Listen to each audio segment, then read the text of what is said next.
গতকালকে মুক্তি পেয়েছে নীলচক্র মুভির ট্রেলার। মুভিটার প্লটটা আমাদের বাংলাদেশ ফিল্ম ইন্ডাস্ট্রির জন্য নতুন। সাইবার ক্রাইম নিয়ে নির্মাণ হচ্ছে এই মুভি। বাংলা ফিল্ম ইন্ডাস্ট্রিতে এই প্লটের মুভি এর আগে কখনোই নির্মাণ করা হয়নি।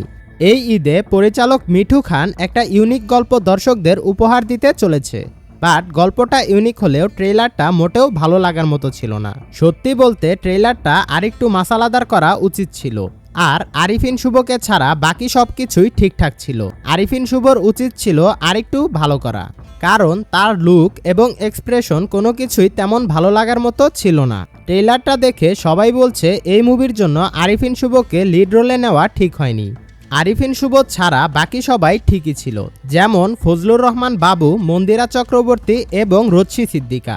বিশেষ করে ছোট পর্দার জনপ্রিয় অভিনেত্রী রচ্ছি সিদ্দিকার অভিনয়টা অনেক ভালো ছিল। আমার কাছে মনে হয় বড় পর্দায় হয়তো এটা তার প্রথম কাজ, বাট তার অভিনয় এবং এক্সপ্রেশন সবই ছিল বেস্ট। এক কথায় তার সিকোয়েন্সগুলো সবার নজর কেড়েছে।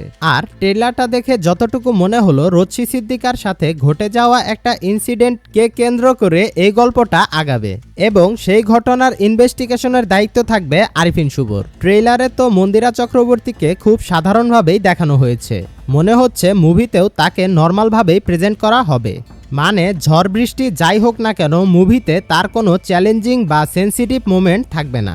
ট্রেলারটা দেখে সবাই বলছে হয়তো আরিফিন শুভ এই মুভি দিয়ে বেশি একটা সুবিধা করতে পারবে না। তবুও দেখা যাক শেষমেশ কি হয়। কে জানে, হয়তো মুভি মুক্তির পরে ভালো লাগতেও পারে। তো এই ছিল নীলচক্রের ট্রেলারের কিছু গসিপস। পরবর্তী আপডেটের জন্য আমাদের সাথেই থাকুন। সকলেই ভালো থাকবেন, সুস্থ থাকবেন। আল্লাহ হাফেজ।